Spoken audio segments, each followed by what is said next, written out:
Assalamu alaikum warahmatullahi wabarakatuhu. ‘Yan uwa barkamu da sake saduwa a cikin shirin da muke gabatarwa a wannan tasha tamu mai albarka. Insha Allahu a yau zan nuna muku yadda da zaran wato wani ya yi ƙoƙarin hau ma Facebook account za a sanar da kai. So da dama za ka ga wasu ba su sanin lokacin da ake hau masa Facebook account, ma'ana ai hacking ɗin Facebook account ɗin. Amma idan ya kasance za a iya sanar da kai da zaran an hau Facebook account ɗinka, to ka ga kana da damar nan take kafin shi wancan ya kai ga canza ma password da sauransu, ko kuma bai bayananka kai kuma za ka yi ƙoƙarin ka dawo da abunka. So ku biyo mu kai tsaye domin shiga cikin shirin namu, amma kafin mu kai ga shiga cikin shirin da Allah idan wannan shine zuwanka na farko a tashar mu, kai ƙoƙari ka mana subscribing sannan ka danna alamar ƙararrawa, sannan ka zaɓi all domin sanar da kai sabbin shirye-shiryen da za mu ɗora su. Mun gode. So sai mu kai ga shiga cikin shirin kai tsaye. To za ka je ka nemo Facebook Lite ɗinka ne ga nan, so sai kai clicking ɗin shi. Bayan ka yi clicking ɗin shi, in kuka lura za ku ga akwai wasu ɗaga ma'ana wasu layuka da ke kwance, za ku gansu da can a can saman screen ɗin da ke hannun dama, sai mu clicking ɗin su ga su nan. So bayan mun yi clicking ɗin su, sai mu je mu nemo inda aka rubuta section ga nan, sai mu clicking nashi.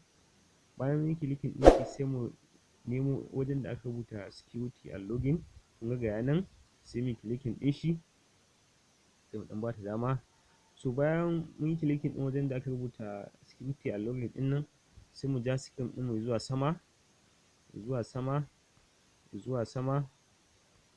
So bayan mun gama jan screen ɗin mu zuwa sama, za ku ga wanda aka rubuta settings of extra security, za ku ga wanda aka nuna get alert about unrecognized logins. So sai mu clicking ɗin shi ga nan, kun gan shi nan, sai mu click nashi. So bayan mun yi clicking ɗin shi, zai nuno maku haka, wato fuska kamar haka, login alert.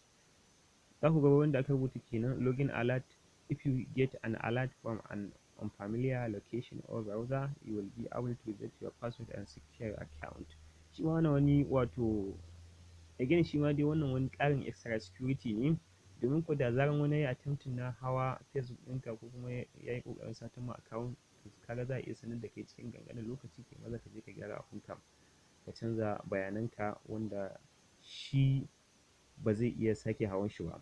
So to bayan ka shiga security and login ɗin ya nuna ma kamar haka, in kuka lura za ku ga wurin da aka rubuta notification, ma'ana shi wannan notification ɗin nan da kuke gani, duk lokacin da kake akan Facebook, idan ka je kai clicking ɗin shi ka saka shi a on, bari mu yi clicking ɗin shi misali, shine in ka je nan za ku ga, in kuka lura za ka ga do not get notification, ma'ana kada in samu shi notification ɗin, ko kuma ba zan samu notification ɗin ba. So in kuka lura kuna son ku bar shi a on, shine za ku sanya shi wannan get notification ɗin nan, sai ku bar shi a on. So wannan shi sai bayan kun bar shi a get notification ɗin nan, sai ku save misali, sai ku save. So bayan kun yi save, zai buƙaci su Facebook za su buƙaci da ku saka musu security password ɗinku. Bayan kun saka musu security password ɗinku, shikenan already sai ku sanya continue. Za ku ga shikenan ya koma a get notification. To daga wannan lokacin za ku riƙa samun wato saƙonni na waɗanda suka hau maku Facebook, ko kuma waɗanda suke ƙoƙarin hau maku Facebook. Da zaran kun ga wannan, sai ku je ku yi ɗauki matakin da ya kamata.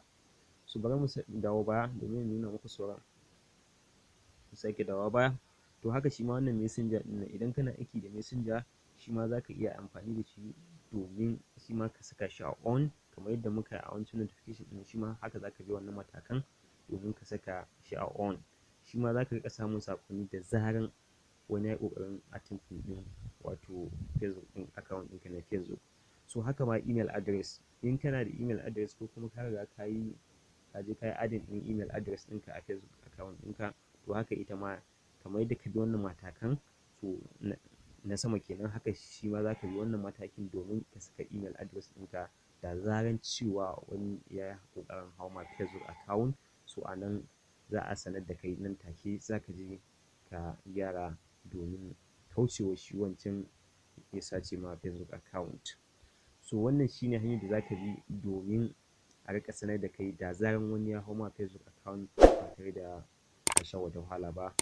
fatan wannan shirin namu ya burge ku sa'annan kuma ya ƙayatar da ku ya kuma ilmantar da ku. Saboda haka wannan shine ƙarshen shirin namu na wannan lokaci kenan. Mun gode sai kuma wani lokacin idan Allah ya sake sada mu da ku.